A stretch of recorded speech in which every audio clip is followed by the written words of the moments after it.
Media बंधुओं, जैसा कि ये सर्वविदित है कि खासकर यूपी में विधानसभा चुनाव के नज़दीक आते ही अब यहाँ बीजेपी व अन्य सभी विरोधी पार्टियों का प्रदेश की जनता को हर प्रकार से लुभाने व वर्ग लाने आदि का जबरदस्त नाटक शुरू हो गया है।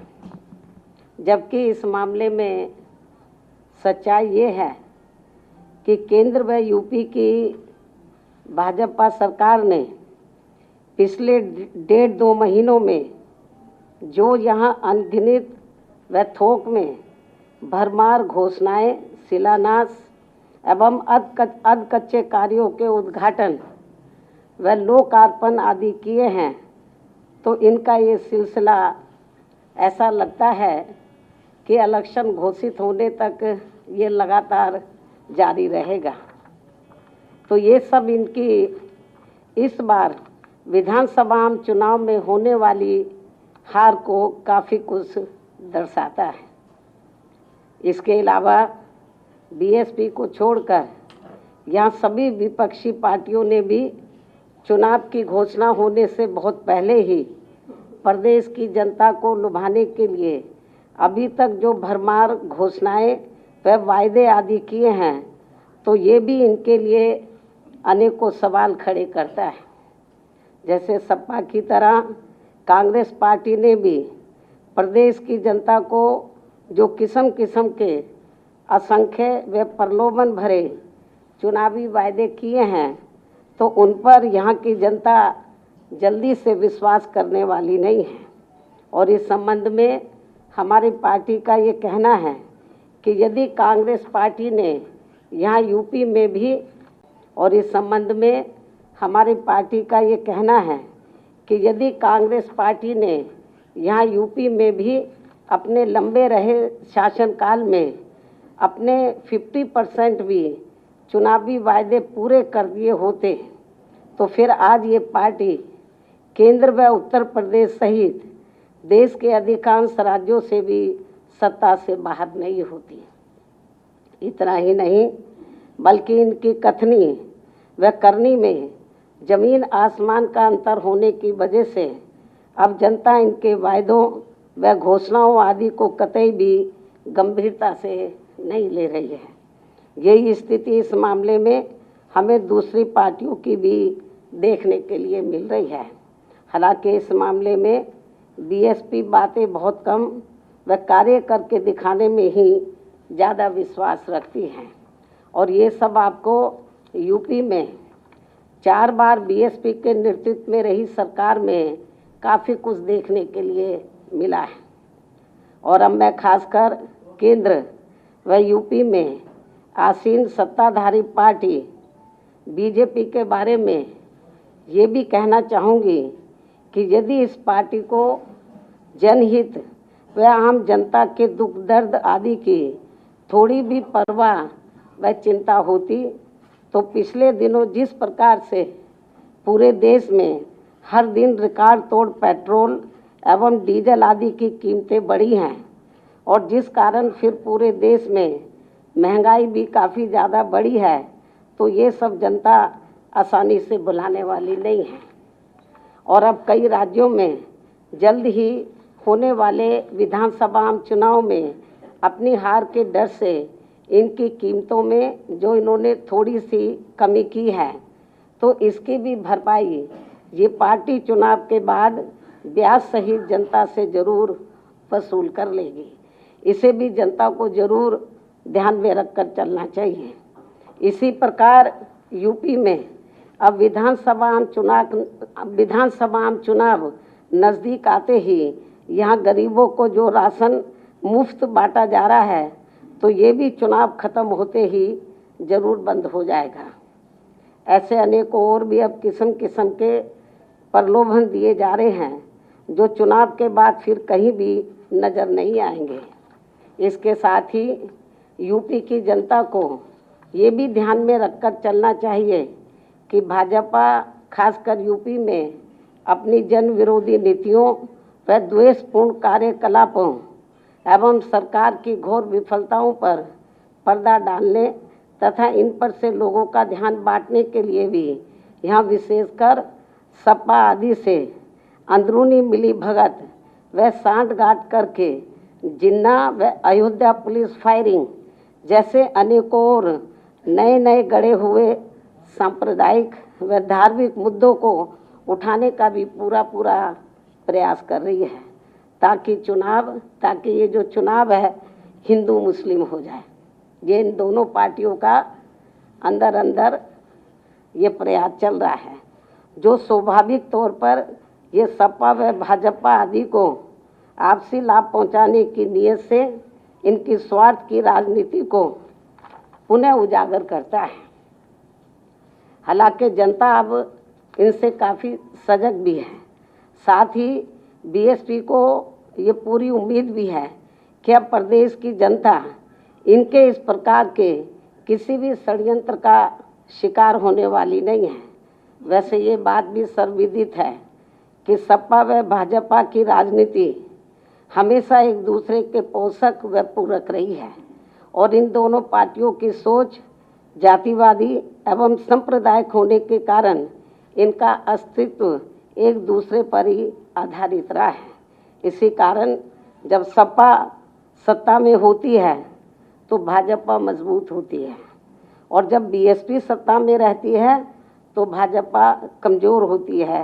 ये भी सोचने की बात है। इतना ही नहीं बल्कि प्रदेश में कुछ ही समय के बाद होने वाले विधानसभा चुनाव से पहले यहाँ भाजपा द्वारा विधानसभा की 403 सीटों में से 300 व सपा द्वारा 400 सीटें जीतने की जो बात कही जा रही है, तो ऐसे में इनका ये दावा इतना अधिक बचकाना व हवाई है कि इनकी इच्छा पूर्ति के लिए फिर तो यहाँ विधानसभा की सीटों की संख्या बढ़ाकर चुनाव आयोग को लगभग 1000 ही कर देनी चाहिए। खैर, चुनावी दावों व वादों पर यहाँ अपने देश में ना तो कोई टैक्स लगता है और ना ही उसके लिए किसी खास निष्ठा व ईमानदारी की ज़रूरत ही होती है। इसलिए आने वाले वक्त में पूरी तरह से स्वतंत्र व निष्पक्ष चुनाव ही ये बताएगा कि किसमें कितना है दम। इसके साथ ही यहाँ मैं ये भी याद दिलाना चाहती हूँ कि कोरोना काल में कोरोना पीड़ितों व बाढ़ के समय में बाढ़ पीड़ितों आदि की भी मदद करने के मामले में बीएसपी ने हमेशा सबसे पहले इसकी पहल की है और यहाँ हमारे लोगों ने अपने अपने आर्थिक सामर्थ्य के हिसाब से बिना ढिंढोरा पीटे हुए यहाँ अति गरीबों व ज़रूरतमंदों आदि की लगातार मदद की है। वैसे भी हमारी पार्टी की अपनी सीमाएं हैं, क्योंकि बीएसपी अभी ना तो सरकार में है और ना ही दूसरी पार्टियों की तरह पूंजीपतियों व धन्ना सेठों आदि के धन बल पर चलने वाली पार्टी है, जिनसे भी ये सरकारें इनका राष्ट्र धर्म नहीं निभा पाई हैं तथा वे आपदा में भी अवसर प्राप्त करके अपनी तिजोरी को ही अधिक भरते रहे हैं। ऐसी पार्टी व सरकारों से क्या जनता उनसे इसका हिसाब किताब नहीं करेगी?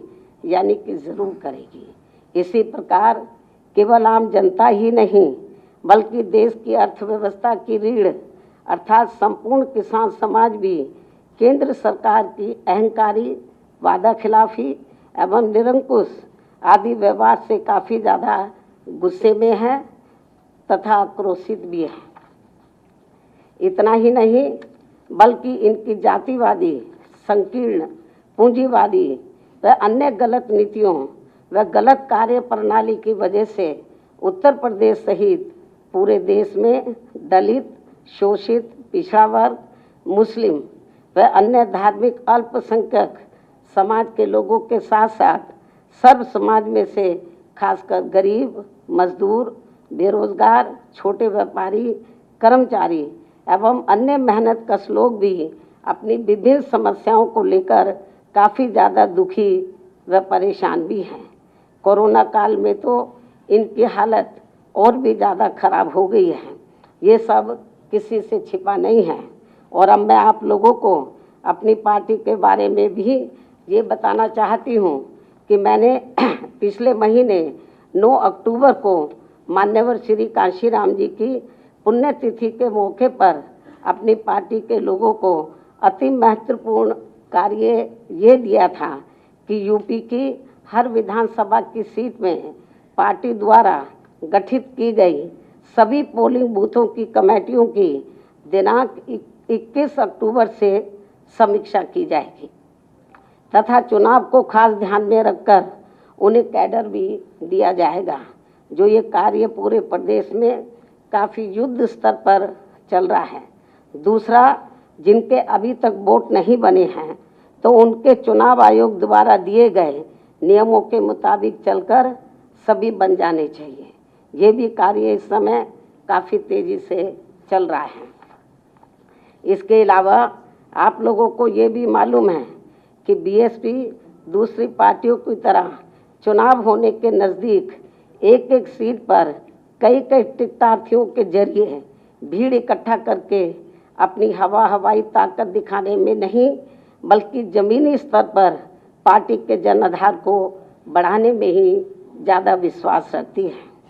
साथ ही मेरे सरकार में रहते हुए भी चुनाव के नज़दीक वर्तमान मुख्यमंत्री की तरह जिले जिले में जाकर हवाई सरकारी घोषणाएं, शिलान्यास व अधकच्चे कार्यों के सरकारी घोषणाएं, शिलान्यास व अधकच्चे कार्यों के उद्घाटन आदि नहीं करती है तथा न ही उनकी आड़ में आधे से ज़्यादा सरकारी कर्मचारियों की भीड़ इकट्ठा करके अपनी राजनीतिक सभाएं करती हैं, बल्कि ज़रूरत महसूस होने पर स्टेट लेवल का एक आदि बड़ा प्रोग्राम करके लोगों को चुनाव की तैयारी में ही लगा देती है, जिसकी मैं बीच बीच में लखनऊ में खुद ही समीक्षा करती हूँ तथा पार्टी के वरिष्ठ लोगों से विचार विमर्श करके उम्मीदवार आदि भी तय करती हूँ।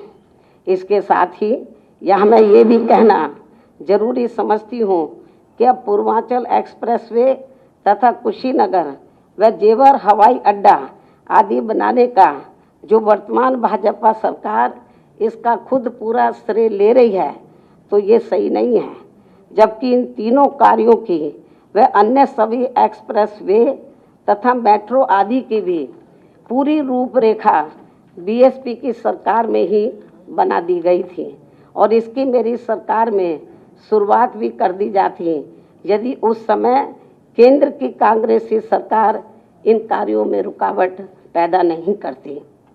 ये भी मैं आपको बताना चाहती हूँ। इसके अलावा यहाँ मैं यूपी के मुख्यमंत्री योगी जी को ये भी अवगत करा देना चाहती हूँ कि आपकी तरह मेरा भी खुद का अपना परिवार नहीं है। फर्क केवल इतना है कि इन्होंने दिखावे के लिए सन्यासी होने का गेरुआ चोला पहन लिया है, लेकिन मैंने ये सब नहीं किया है। इसके साथ ही इनका मूल परिवार केवल आरएसएस है, लेकिन मेरा मूल परिवार सभी वर्गों व सभी धर्मों के लोग हैं तथा मैंने अपनी सरकार में सभी धर्मों के लोगों के हितों का एक समान ध्यान दिया है, लेकिन इन्होंने केवल एक ही धर्म के लोगों में से कुछ विशेष जातियों के हितों का ही खास ध्यान रखा है। इतना ही नहीं बल्कि पार्टी में यदि मेरे भाई बहन व रिश्ते नाते तथा पार्टी के अन्य लोगों के भी भाई बहन व रिश्ते नाते आदि निस्वार्थ भावना से कार्य करते हैं तो ये कोई परिवारवाद नहीं होता है। ये सब भी इनको ध्यान में रखकर तब बीएसपी के ऊपर कोई उंगली उठानी चाहिए। इन्हीं कुछ ज़रूरी बातों के साथ ही अब मैं अपनी बात यहीं समाप्त करूं, लेकिन इससे पहले मैं उत्तराखंड के आज 21वें स्थापना दिवस के मौके पर वहां की जनता को हार्दिक बधाई एवं ढेरों शुभकामनाएं देती हूं। हालांकि इन 21 वर्षों में वहां जितना विकास व उत्थान आदि होना चाहिए था वो नहीं हुआ है, ये भी काफ़ी चिंता की बात है। इसके साथ ही छठ पूजा के चल रहे पर्व पर भी त्योहार पर भी मैं इनके अपार मानने वाले लोगों को पूरे तहे दिल से शुभकामनाएं देती हूँ। शायद आप लोगों को मालूम है कि हमारी पार्टी के जो राष्ट्रीय महासचिव है श्री एस.सी. मिश्रा जी, इनका आज जन्मदिन है। इनको भी मैं इनके जन्मदिन की हार्दिक बधाई एवं शुभकामनाएं देती हूँ। अंत में मैं अपनी बात यही समाप्त करती हूँ। धन्यवाद। एक एक करके पूछो।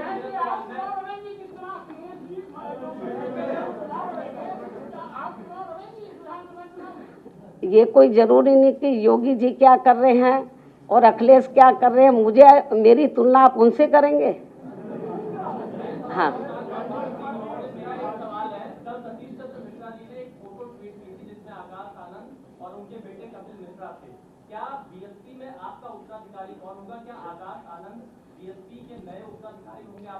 अभी मेरा स्वास्थ्य ठीक है, तो जब मैं पार्टी में कार्य करने लायक नहीं रहूंगी तो उस समय इसका जवाब दे दिया जाएगा।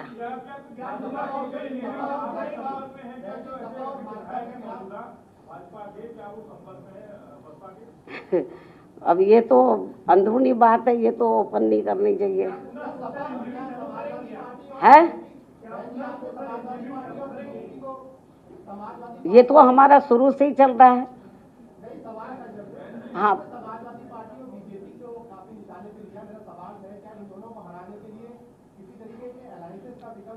मैंने एक बार नहीं कई बार बोला, प्रेस के जरिए भी, ट्वीट के जरिए भी। आज फिर मैं आपकी गलतफहमी को दूर कर देना चाहती हूँ कि बहुजन समाज पार्टी किसी भी पार्टी के साथ किसी भी प्रकार का कोई चुनावी समझौता नहीं करेगी। अकेले अपने बलबूते पर ये चुनाव लड़ेगी। हम समझौता जरूर कर रहे हैं, किनसे? सर्व समाज के लोगों के साथ। उनमें भाईचारा पैदा करके सभी वर्गों को जोड़ने में लगे हैं। और ये जो गठबंधन है तो ये स्थायी रहेगा और इस ओर हमारा ध्यान है, ना कि दूसरी पार्टियों के साथ गठबंधन करने का कोई इरादा है। अब आपको मालूम है, ये बड़े होते नेता और कुछ जनाधार होता तो मैं उनको निकालती क्यों? वो तो निकाले हुए लोग हैं। और बीएसपी में ये मैं आपकी गलतफहमी दूर कर देना चाहती हूँ, जिसको भी मैं निकालती हूँ वो अकेला जाता है, उसके साथ में बीएसपी के कार्यकर्ता नहीं जाते हैं।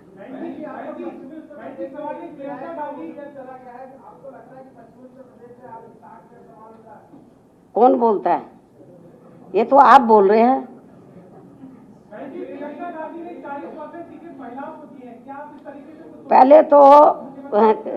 पहले तो कांग्रेस पार्टी को जिन राज्यों में उनकी सरकारें हैं, या जब कांग्रेस पार्टी पावर में थी तो सबसे पहले तो इनको सेंटर में थी, तो इनको सबसे पहले तो इसको लेकर कानून बनाना चाहिए था। हम तो ये तो 40 की बात करें, ये 33% भी विधानसभा और लोकसभा में महिलाओं को आरक्षण, ये कानूनी तौर पर कांग्रेस पार्टी कानून नहीं बना पाई। ना कांग्रेस बना पाई, ना बीजेपी बना पाई। तो ये जो इधर कह रहे हैं कि भाई 40% हम महिलाओं को देंगे, हम कोई इसके खिलाफ नहीं है। तो हम तो चाहते हैं, अब लोग तो ये भी कहते हैं, मैं नहीं कह रही, कि इनके पास अब ये 40 का ये क्यों कर रहे हैं, क्योंकि कांग्रेस की हालत बहुत ज़्यादा खराब है। तो जब जिन राज्यों में इलेक्शन हो रहा वहाँ क्यों नहीं ये घोषणा कर रहे हैं? जिन राज्यों में जैसे पंजाब है, ये उत्तराखंड है, ये और जिन राज्यों में, वहाँ भी तो करना चाहिए। आप समझ सकते हो कि ऐसा वो क्यों कर रहे हैं।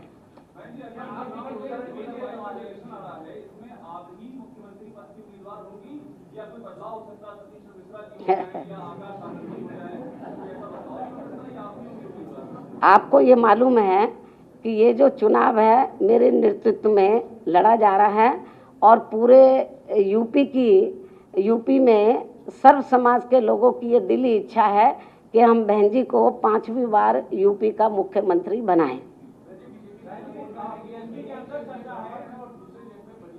हैं?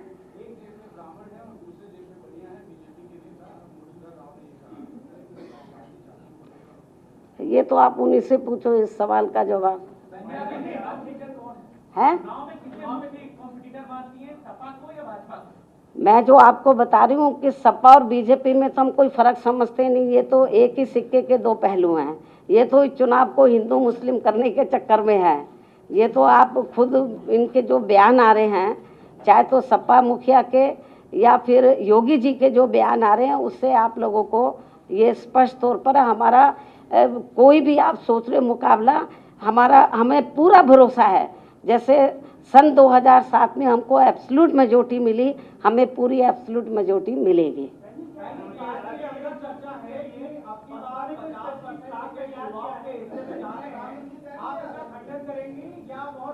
क्या चीज? बीएसपी के अंदर ही चर्चा है कि 50% टिकट बहन जी इस बार युवाओं को देने जा रही हैं, इसका खंडन करेंगी कि मोहर लगाएंगी? ये तो अच्छी बात है। यदि यंग ब्लड आगे आता है तो ये तो अच्छी बात है। जब सूची जारी होगी, नहीं, जब सूची जारी होगी तो आपको मालूम पड़ जाएगा।